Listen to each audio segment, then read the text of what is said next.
மக்கள் அனைவருக்கும் வணக்கம். டிஎன்பிசி எக்ஸாம்ல குரூப் 2 எக்ஸாம் எழுதின 3 முக்கியமான சென்டர். மொத்தமே சென்னையில் 7 சென்டர் தான். அந்த 7 சென்டர்ல 3 இடங்கள்ல குழப்பம் ஏற்படுது. காலையில இந்த குழப்பத்தின் காரணமாக ஒரு தெளிவான பதில் இல்லாம அங்கே எக்ஸாம் எழுத போன 3 சென்டர்லையும் இருக்கக்கூடிய நபர்கள் பெரிய குழப்பத்தில் ஒரு பதட்டமான நிலைமைக்கு வராங்க. அது வரைக்கும் அதிகாரிகள் எதையுமே சொல்லவே இல்லை. அதுக்கப்புறம் மாணவர்கள் போராட்டத்தில் குதிச்சதுக்கு அப்புறம் தான் அதிகாரிகள் பேச்சுவார்த்தை நடத்துகிறாங்க.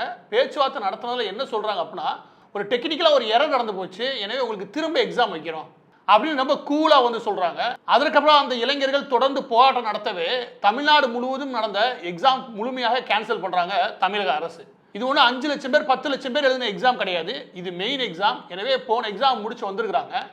இவங்களுக்கு வைக்கிறதுல எனக்கு தெரிஞ்சு குரூப் 2ல குரூப் 2A இந்த ரெண்டுக்கு சேர்த்து அதில் ஒரு 1100 அப்ளிகேஷன் இருக்கும். இதில் ஒரு 9000 அப்ளிகேஷன், வெறும் 10,000 பேர் தான் எழுதுறாங்க.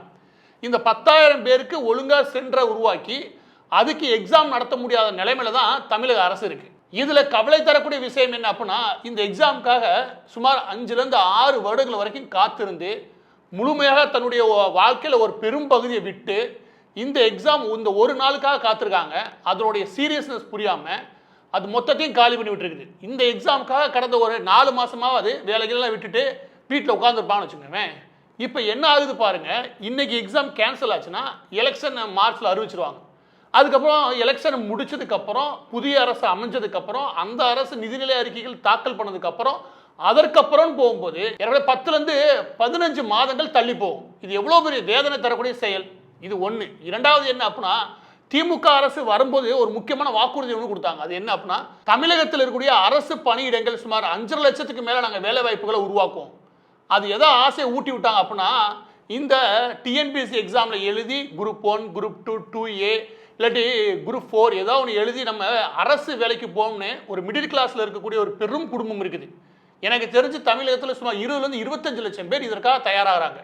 முழு நேரம் தயாராகக்கூடிய நபர்கள் 10 லட்சம் பேருக்கு மேலே இருப்பாங்க. இவங்க எல்லாருடைய எண்ணம் என்னன்னா, எக்ஸாம் நடத்தணும், காலி பணியிடங்களை நிரப்பணும். அதற்கான வாக்குறுதிகளை 2021 திமுக கொடுத்துச்சு.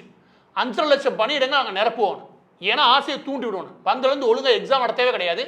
நடத்தின எக்ஸாம்ல இவ்வளோ குழப்பம். ரொம்ப வேதனை தரக்கூடிய செயல் ஒன்று இருக்குது. அது என்ன அப்படின்னா, போன 2024 இதே மாதிரி குரூப் 2 இருக்கு இல்லையா, அது நடந்தப்போ எங்களுக்கு இமெயில் ஒன்று வந்துருந்துச்சு. இதுதான் ஆதாரம். எனக்கு வந்தது பர்சனலாக வந்த இமெயில். எவ்வளோ இமெயில் வந்துருக்கு நினைக்கிறீங்க?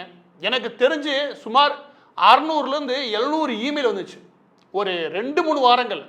இந்த குரூப் 2 எக்ஸாமில் மிகப்பெரிய குளறுபடி நடக்குது, நேர்மை இல்லை, வெளிப்படைத்தன்மை இல்லை அப்படின்னு சொல்லி திமுக அரசாங்கத்தை எதிர்த்து வெளியில் வர முடியாமல் எங்களுக்கு வந்த இமெயில் மட்டும் இதை நான் ஆதாரமாக வைக்கிறேன். இந்த வீடியோ பொறுத்த வரைக்கும் திமுக அரசாங்கம் வரும்போதெல்லாம் என்ன மாதிரியான சிக்கலை இந்த டிஎன்பிசி எக்ஸாம் மூலமாக நம்ம சந்திக்கிறோம் அப்படின்ற விஷயத்தை கொஞ்சம் உணரணும். எல்லா தரப்புமே நீங்கள் எக்ஸாமுக்கு எழுத ரெண்டாவது விஷயம். ஆனால் ஒரு நேர்மைன்னு ஒன்று வேணும். அது என்ன அப்படின்னா, முதலாவது இந்த குரூப் 1 எக்ஸாம் இருக்குல்ல, அதில் கலந்துக்கிறவங்க எண்ணிக்கை 2லேருந்து 3 லட்சம் பேர்னு வச்சுக்கோங்க. அதே மாதிரி குரூப் 2 2A இப்போ நடந்துச்சு இல்லையா, அதில் சும்மா 6லேருந்து 10 லட்சம் பேர் அப்ளிகேஷன் போட்டாலுமே சீரியஸாக அதை அப்ளை பண்ணுறது, அதாவது அதற்காக தயாராகிறது 3லேருந்து 4 லட்சம் பேர். இந்த குரூப் 4 எக்ஸாம் இருக்குல்ல, இதுக்கு அப்ளிகேஷன் மட்டும் 15லேருந்து 22 லட்சம் அப்ளிகேஷன் வருது. வேறு 1000 போஸ்ட் முடிச்சுக்கோங்க, 22 லட்சம் அப்ளிகேஷன் தாராளமாக வரும். ஆனால் சீரியஸாக இதற்காகவே தயாராகிறாங்க இல்லையா, அதில் பாதி பார்த்தா கூட சுமார் 6லேருந்து 8 லட்சம் பேர் வச்சுக்கோங்க. இந்த அளவுக்கு கவர்மெண்ட் எக்ஸாம் மீது மோகமும் அதற்காக முழு தியாகத்தோட பல வருடங்களை வீணடிச்சு ஒரு பெரிய கூட்டமாக இளைஞர்கள் காத்திருக்காங்க. எதற்காக? இந்த எக்ஸாம் ஒழுங்காக நடத்தி அதில் பாஸ் ஆகி உள்ளே போகணும். ஆனால் என்ன நடக்குது, அதுவும் முக்கியமாக திமுக அரசாங்கம் வரும்போதெல்லாம் என்ன நடக்குது, முக்கியமான சில குற்றச்சாட்டுகள் இருக்குது. அதை சொல்கிறேன் கேளுங்க. அப்போதான் உங்களுக்கு இதோடைய உண்மை தன்மை என்னன்னு புரியும். அது என்ன அப்படின்னா, வெறும் எக்ஸாம்ன்ற மட்டும் பார்க்காதீங்க. எக்ஸாமுக்கு தயாராகிட்டா மட்டுமே நம்ம பாஸ் ஆகி உள்ளே போயிடலான்ற நம்பிக்கையில் இருப்பீங்களே, அதையெல்லாம் எங்கே சுக்கா உடைக்கிறாங்க அப்படின்னா, சும்மா 22 லட்சம் இளைஞருடைய வாழ்க்கையை எப்படி கேள்விக்குறியாக்குது திமுக அப்படின்னா, முதலாவது 2006லேருந்து 2011 வரைக்கும் கருணாநிதி அவர்கள் பீரியட் ஆகட்டும், இப்போ ஆகட்டும், பொதுவாக இருக்கிற பிரச்சனை என்ன அப்படின்னா, இது அந்த காலத்தில் நடந்துச்சு, இது சத்தியமும் கூட. அது என்ன அப்படின்னா, இந்த கோச்சிங் சென்டர் இருக்காங்களே, சென்னையில் இருக்கக்கூடிய கோச்சிங் சென்டர் இருக்காங்களே, இவங்களுக்கு மட்டுமே, சில சென்டருக்கு மட்டுமே இதில் இன்ஃப்ளூயன்ஸ் உண்டு. இவங்க கடைசி நேரங்களில் தங்கள்கிட்ட தயாராகிறாங்களே, அவங்களுக்கு மட்டுமே சில செய்திகளை பரப்புறாங்க. அந்த அவலமான நிலைமை இருக்கு. முதலாவது இடத்துலயே இது பெரிய துரோகம்.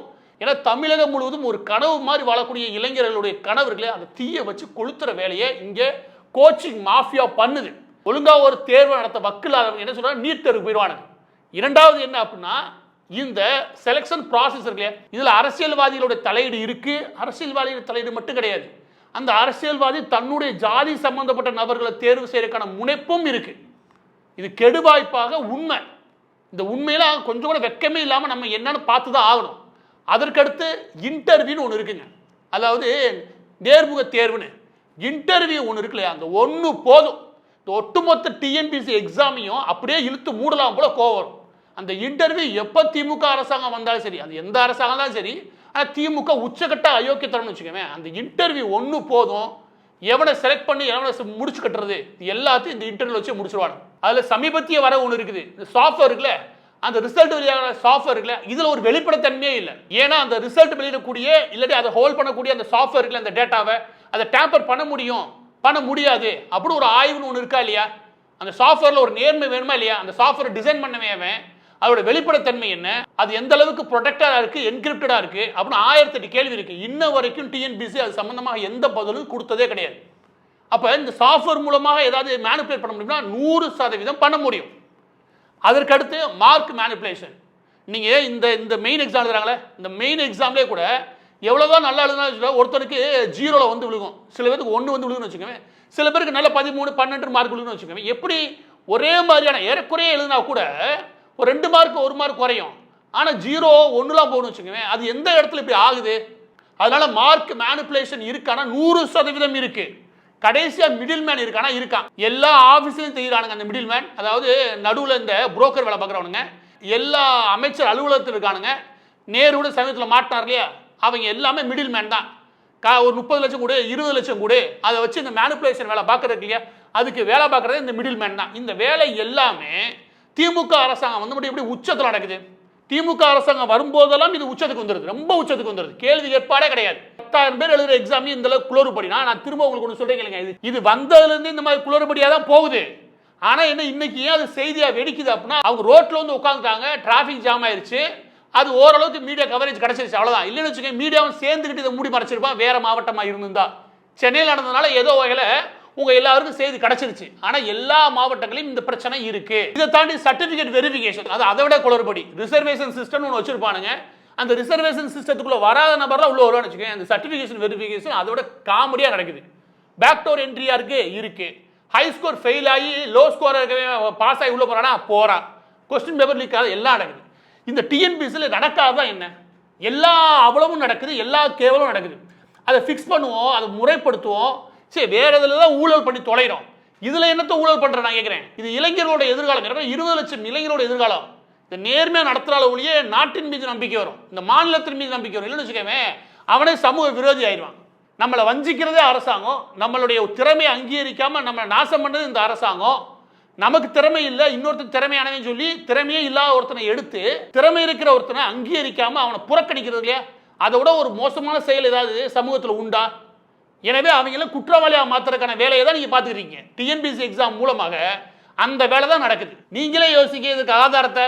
சமீபத்தில் நேரு அவர்களுடைய சகோதரர்கள் வீட்டில் ரைடு நடத்தி முடிச்சப்ப அதில் கிடைச்ச ஹவாலா பணங்கள் பற்றியான விவரங்களில் ஒவ்வொரு கவர்மெண்ட் ஜாப்புக்கும் சுமார் 20 to 30 லட்சம் ரூபாய் வாங்கியிருக்காரு அப்படின்ற ஆதாரம் கிடைக்குது. அது ஹவாலாவாக மாற்றுறானுங்க.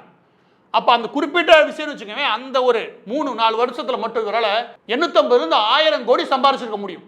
எதில்?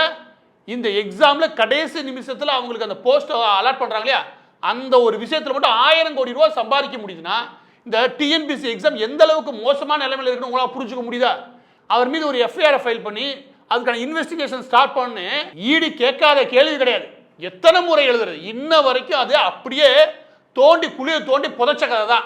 எனவே இந்த தேர்வை பொறுத்த வரைக்கும் இப்போது நடக்கிறதுக்கான வாய்ப்புகள் கிடைக்காது. ஏன்னா அடுத்த 3 வாரங்களில் எலெக்ஷன் கமிஷன் எலெக்ஷன் அறிவிச்சிருவாங்க.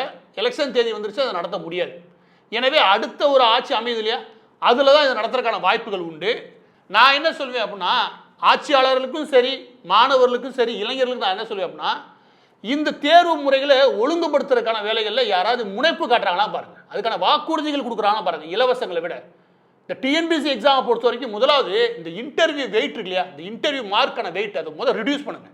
அது முழுமையாக குறைக்கிறது இல்லையா, எவ்வளோ முடியுமோ அவ்வளோ குறைங்க. எனக்கு தூக்கி விட்டா கூட பரவாயில்ல. ஏன்னா அந்த இடத்துல தான் ஒரு பெரிய ஊழலே ஆரம்பிக்குது. அதுக்கப்புறம் ஒவ்வொரு ஆண்டும் டிஎன்பிஎஸ்சி எக்ஸாமுக்கு கீழே நடக்கக்கூடிய தேர்வுகள் சரியாக தான் நடந்துச்சா, அது முறையாக தான் நடந்துச்சா, அதில் என்னென்ன குளறுபடி நடிக்கிறதுக்கான வாய்ப்புகள் இருந்துச்சு, இப்படின்ற விஷயத்த அரசாங்க சம்பந்தம் இல்லாத, பொலிட்டிக்கல் பார்ட்டி சம்பந்தம் இல்லாத ஒரு தேர்ட் பார்ட்டியை வச்சு ஆடிட்டிங் பண்ணுங்க. அதெல்லாம் அக்கௌண்டபிலிட்டி கொண்டு வாங்க.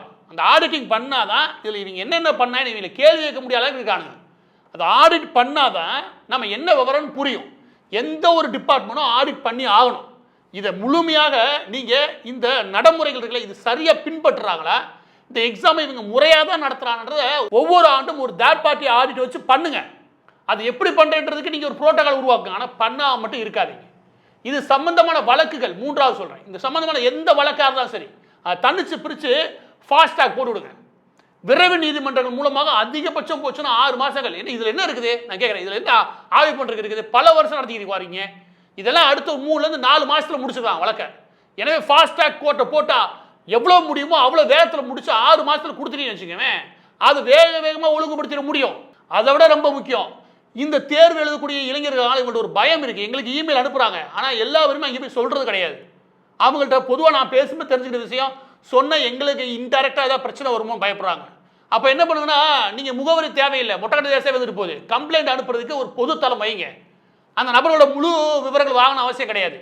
ஆனால் கம்ப்ளைண்ட் வாங்குறதுக்கு, கம்ப்ளைண்ட்டை எடுக்கிறதுக்கு, அந்த நபர்களை முழுமையாக அவங்க விவரம் வெளியிடாத அளவுக்கு ஒரு கம்ப்ளைண்ட்டை எடுக்கிறதுக்கு தமிழகம் முழுவதும் கம்ப்ளைண்ட் அனுப்புறதுக்கு ஒரு பொது தளத்தை உருவாக்குங்க. அந்த கம்ப்ளைண்ட் வரட்டும். குறையே சொல்லணும்னு வச்சுக்கவே எந்த டிபார்ட்மெண்ட்டும் உருப்படாது. குறை சொல்லி அதை திருத்த முயற்சி பண்ணாதான் டிபார்ட்மெண்ட். நான் குறைய மறைக்கிறதுனே தெரிஞ்சு வச்சுக்கவே இது உருப்பறதுக்கு வாய்ப்பே கிடையாது. இன்னைக்கு கூட பாருங்களேன், இந்த பிரச்சனையை மூடி மறைக்கிறது தான் முயற்சி பண்ணுவாங்க.